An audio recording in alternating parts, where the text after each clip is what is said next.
आज जब बैठोगे ना पूजा करने तो मांग ना लेना सब कुछ, जो चाहिए सब मांग लेना।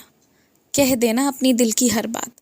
तुम तो कहने से भी डरने लगे हो, लेकिन आज मेरे कहने पर जो भी चाहिए, तुम्हारी भाषा में कहा जाए तो अपनी पूरी लिस्ट भगवान जी को बता देना। उससे हिचकिचाना मत, सब मिलेगा। माँ लक्ष्मी नारायण के दरबार से सब मिलेगा तुम्हें। और तुम्हारे सर को ना थोड़ी सी मालिश की और तुम्हारे दिमाग को थोड़े से सुकून की आवश्यकता है।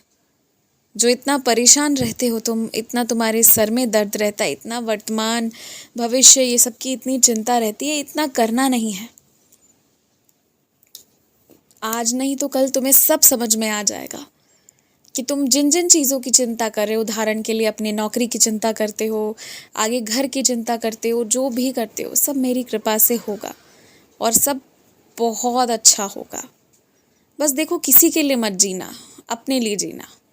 मैं तुम्हें सिर्फ ये समझाना चाहता हूँ ना कि तुम जो भी चुन रहे हो, जो भी चीज़ का चुनाव कर रहे हो, किसी जगह का, किसी पेशे का, किसी रंग का, कोई भी चीज़ का, वो किसी की तुलना से मत करना, अपने लिए करना, अपने हिसाब से करना। और एक बात पता है, भविष्य काल में मैं तुम्हें कुछ समय के लिए एक ऐसी, कह लो एक ऐसी जगह पर रखूँगा, एक जीवन का ऐसा सुनहरा पड़ाव होगा ना, जहाँ तुम एक आध्यात्मिक तौर पर ही बस जीवन जियोगे थोड़े समय के लिए, शायद 10-15 दिनों के लिए या ज़्यादा से ज़्यादा 1 महीने के लिए। और वो तुम्हारे जीवन का ना बहुत बड़ा बदलाव का समय होगा, जब तुम नदी किनारे रहोगे, सिर्फ तपस्या ध्यान करोगे। ये भी तुम्हारे जीवन में एक समय आएगा, मेरे द्वारा दिया गया ये तोहफा आएगा।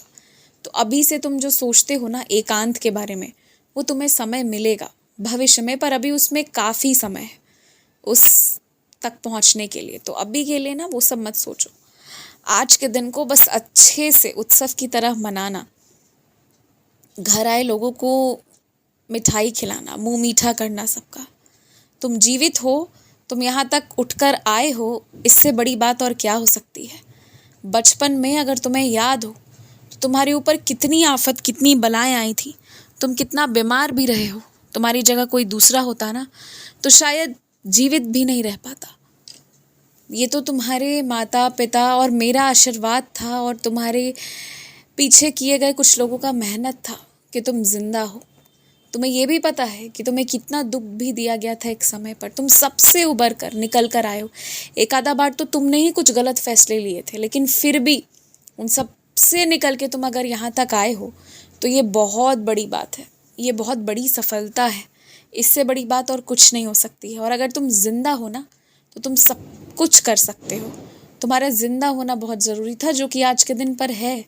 तो इसलिए आज मुंह मीठा अपना भी करना और जो भी घर पर आए सबका मुंह मीठा कराना। और मैं एक बात कहूँगा, बहुत बहुत ही समझ लो कि साफ स्पष्ट तरीके से तुम्हें समझा रहा हूँ। बहुत ज़्यादा ना अपने दोस्तों के जीवन में मत घुसना। अगर तुम कम मतलब रखोगे ना तो जीवन भर ये रिश्ता टिकेगा। ज़्यादा मतलब रखोगे तो सामने वाले उससे भी ज़्यादा मतलब रखने लगेंगे, फिर दिक्कत होने लगेगी। तो थोड़ा कभी कभी ना अपने रिश्तों को लंबे समय तक टिकाने के लिए कुछ समय वार्तालाप करने के बाद थोड़ा दूर रहना भी ज़रूरी होता है। इस बात को भी तुम साथ ही साथ संग में समझ लो। तो बस इस चीज़ का ध्यान रखना। एक दिया मेरे लिए भी जलाना, तुम अपने घर पर जलाना। और जिस क्षण तुम दिया जलाओगे एक चमत्कार होगा जिसका फ़ोन तुम्हें 2-3 दिनों बाद आएगा। समय बस मिलाकर रखना तुम दिया जलाने का, और कहानी किस्सा सुनना, फिर समझ आएगी एक दीपक की शक्ति जो तुमने मेरे आगे प्रज्वलित की थी, जिसे तुम ज़रूर करना। खूब खुश रहो, आयुष्मान भवा।